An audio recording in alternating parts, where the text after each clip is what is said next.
Hello everybody and welcome to my channel. My name's Ian and hope everybody's alright. I'm just reading another story from the 70s. This one's called The Angels of Mons. It's about something that went on during the war. So I'll let you all have a listen, and if you like it, or if you don't like it, if you could please subscribe, I'd be grateful to any subscriptions please. Right, I'll start reading for you now and see what we can find out. A month after the bitterly fought Battle of Mons in the First World War, a report appeared in the London Evening News which caused a sensation at the time and has created controversy ever since.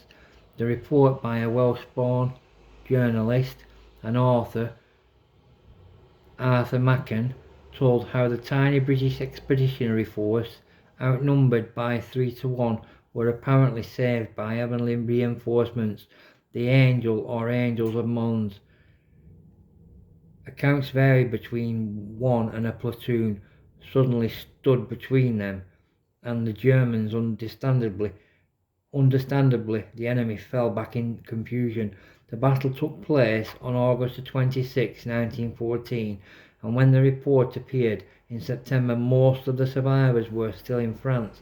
In May the following year, a clergyman's daughter at Clifton, Bristol, published anonymously in a parish magazine what she claimed was a sworn statement by a British officer. In it, the officer said that while his company was in retreat from Mons, a unit of German cavalry came rapidly after them. He made for a place where the company might stand and fight, but the Germans got there first.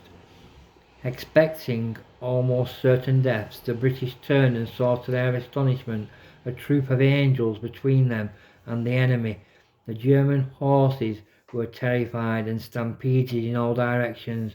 An army chaplain, the Reverend C.M. Chavasse, brother of Noel Chavasse, Victoria Cross, and later Bishop of Rochester, recorded that he had heard similar accounts from a brigadier general and one of his officers.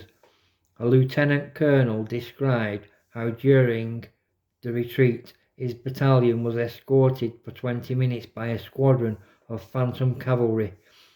From the German side came an account that their men refused to charge a point where the British line was broken because of the presence of a large number of troops. According to Allied records, there was not a single British soldier in the area. What is notable about all the Mons reports is that not one of them is first-hand. In each case, the officers from whom the reports originated wished to remain anonymous, revealing that they might be accused of having an overactive imagination, a possible hindrance to promotion.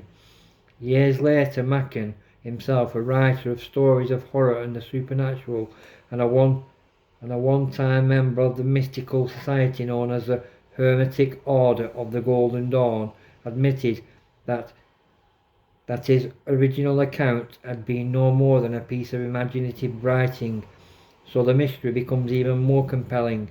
Despite the denial, scores of returning soldiers did reminisce about the strange events at Mons, and investigators did come to believe that something supernatural had indeed taken place.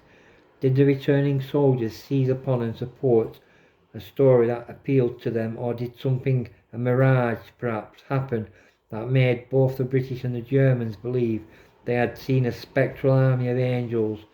Whatever the explanation, the British did achieve something like a miracle. Despite overwhelming odds and heavy casualties, the retreat was successfully accomplished and the BEF remained an effective fighting force.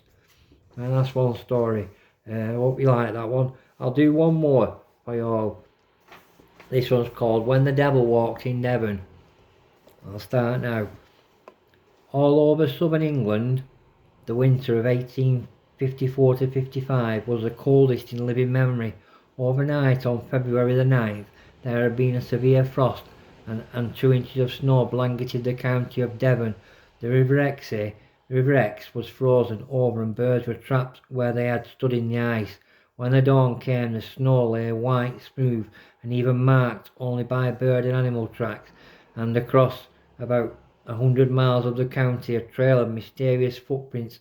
They zigzagged through 5 parishes, across gardens, over rooftops, haystacks, walls, and in and out of barns. They were 4 inches long and 2 3/4 inches wide, and 8 inches apart, and appeared to have been made by a creature with hooves, walking upright on 2 legs. To the country people of the area, there was no doubt about the cause of the footprints. They had been made by the cloven hooves of the devil. The weird prints began in the middle of a garden in the parish of Totnes, and ended as mysteriously as they had started, in a field in Littleham. In one village they led into a shed, and out at the other side. Whatever made them had gone through a 6-inch diameter hole. In another village the creature appeared to have crawled through a drain pipe, leaving tracks at both ends. In some places the marks seemed to have been made by fiery hooves in the hard frozen snow, or as at Woodbury, by a hot iron outside the door of the church. Hundreds of people saw the prints, and scores of letters poured into newspapers, in which people debated about what could have caused them. Near the village of Dawlish the trail led into dense bracken and undergrowth, where when dogs were brought in to flush out the thicket, they are said to have retreated, howling dismally. The naturalist Sir Richard Owen, in a letter to the Illustrated London News, suggested the prints were those of a badger. He pointed out that the badger places its hind feet in the marks left by its forefeet. Although it hibernates, it sometimes ventures out in search of food.